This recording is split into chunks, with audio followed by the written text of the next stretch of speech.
Olá, pessoal. Estamos de volta aqui para mais uma aula do módulo 2, curso prático de jejum, onde você está aprendendo sobre o uso de uma ferramenta fantástica que Deus deixou para nós, que a gente possa utilizar para o nosso crescimento, para a manutenção aí do sucesso, né, que o Senhor conquistou na cruz por nós, né, e para nós. Eu quero compartilhar aqui agora com você esse último slide, né?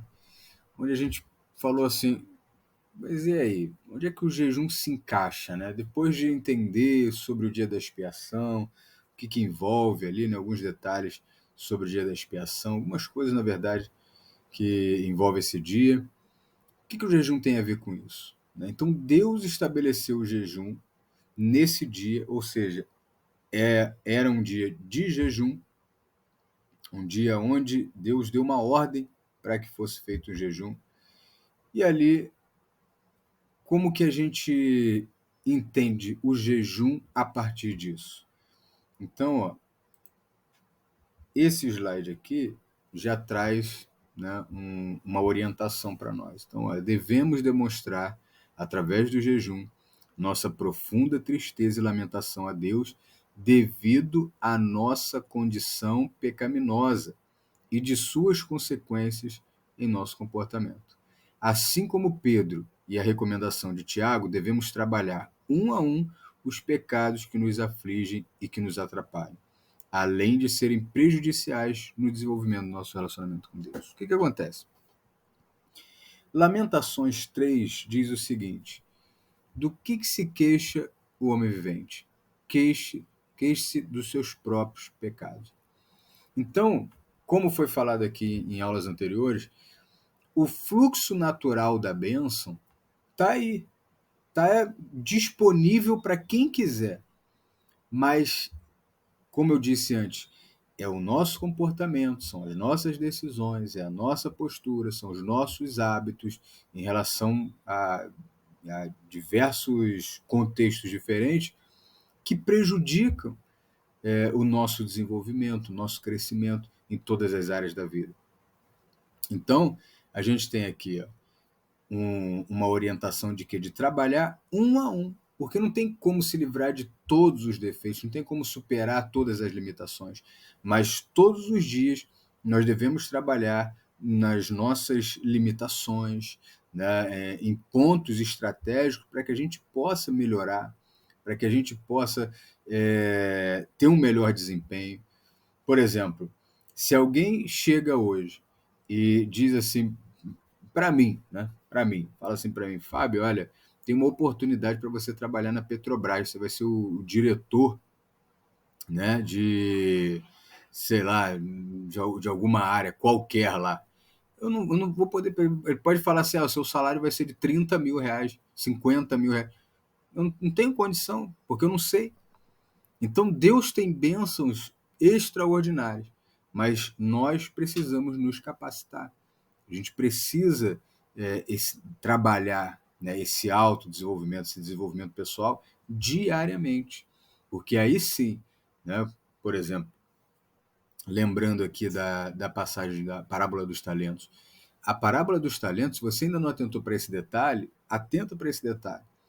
Os talentos eles foram concedidos de acordo com a capacidade de cada um. Então, quem tinha capacidade de receber um talento, recebeu um. Quem tinha para receber 3, recebeu 3. Quem tinha para receber 5, recebeu 5. Então, quanto mais a gente se capacita para lidar com aquilo que Deus tem para nós, mais nós vamos receber de Deus. Porque Deus, ele dá de acordo com a capacidade. Então, existe o fluxo de bênção, mas o fluxo de bênção, ele é dado o quê? Medidas. Não, você tem condição de gerir isso aqui, então você vai receber isso aqui. Agora você já está com condição de gerir mais um pouco, então agora você vai receber mais um pouco. E assim é. Então, às vezes as pessoas querem um caminho diferente, mas não existe caminho diferente. O caminho é o caminho do desenvolvimento pessoal. Infelizmente, isso praticamente não é falado nas igrejas. mas a gente precisa, alguém, né, tem que fazer esse trabalho e trazer essa, digamos que, má notícia, que você tem que investir no seu autodesenvolvimento. Por que má notícia? Porque isso te tira da zona de conforto e faz com que a sua mente logo arrume uma desculpa para você deixar isso de lado. Então, existe essa necessidade caso você queira ter uma vida próspera, ter uma vida abundante. Você quer estar bem, tanto nos aspectos do seu ser, emocional, psicologicamente, na parte física, né, sua saúde. Você quer prosperar nas áreas, você precisa se desenvolver. Você precisa desse desenvolvimento pessoal. E o jejum, ele está aqui como expressão de quê?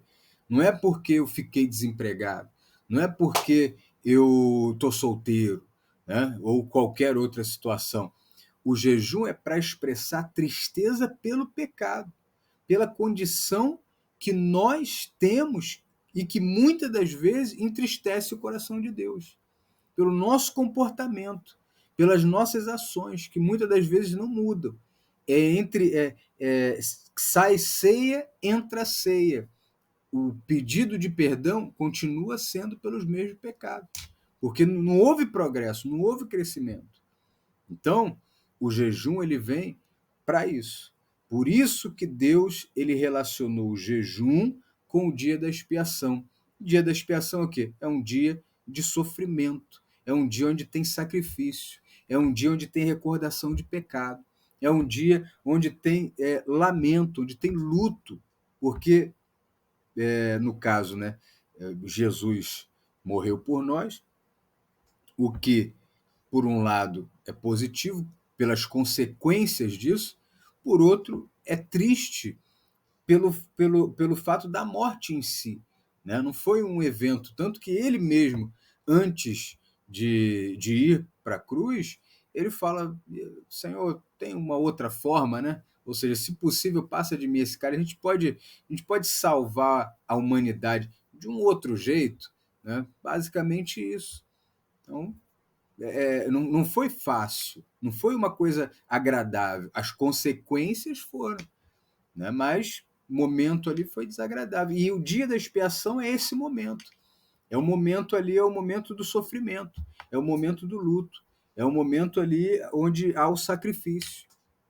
Né? E a gente tem que entender por que o jejum ele foi encaixado ali. Então, muitas das vezes a gente está preocupado com algumas coisas, né? Normal se preocupar, de repente tem uma família para manter, ficar desempregado, vai ter uma preocupação normal.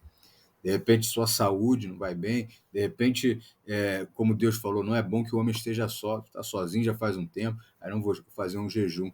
Então é normal que a gente realmente queira, né, essas vitórias. E Deus tem isso para nós. Agora, o que também é normal, ou deveria ser,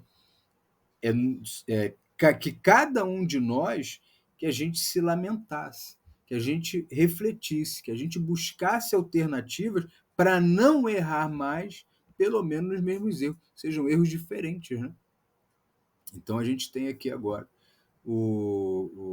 essa orientação de Deus para nossas vidas, para que a gente faça isso. Período de jejum, como a gente tem ensinado, período de jejum não se trabalha, período de jejum não fica em rede social, não fica vendo televisão, não fica arrumando nada, não fica fazendo. Período de jejum faz o que então, Fábio? Pode fazer muitas coisas, e uma delas é você refletir sobre a sua natureza pecaminosa, que insiste em te dominar e em fazer com que você faça ou tenha certos comportamentos ou pensamentos, ou desejos, vontades, enfim, descontroladamente, você não tem controle sobre isso. Quando você vê, já fez, e ali, né, as consequências elas virão em um momento ou outro. Então, o maior beneficiado disso tudo somos nós. É aquele que se coloca diante do Senhor através de jejum e oração e busca. O que a gente vê Pedro orando? Pedro ele se encontra junto com os discípulos numa situação onde teve um certo receio, foram ameaçados, Ele falou, o Senhor nos deu ousadia, né? A gente vê isso ali no livro de Atos, capítulo 6, deixa eu conferir aqui. O Senhor nos deu ousadia. Capítulo 4, no versículo 29, diz assim, agora, ó Senhor, olha para as suas ameaças e concede aos teus servos que falem com toda ousadia a tua palavra. Qual foi a resposta do Senhor? Versículo 31. Tendo eles orado, moveu-se o lugar que estavam reunidos e todos foram cheios do Espírito Santo e anunciavam com ousadia a palavra de Deus. Então, na sua limitação, na sua deficiência, que vai ser confessada diante do Senhor, que vai se criar um contexto de lamento, de luto, né? de dor ali, que você vai ficar um período de consagração, sem se alimentar, né? Em alguns casos sem beber água. Para quê? Para expressar sua insatisfação com o seu comportamento e colocando diante do Senhor. Senhor, me dê tal coisa, que é o oposto do que você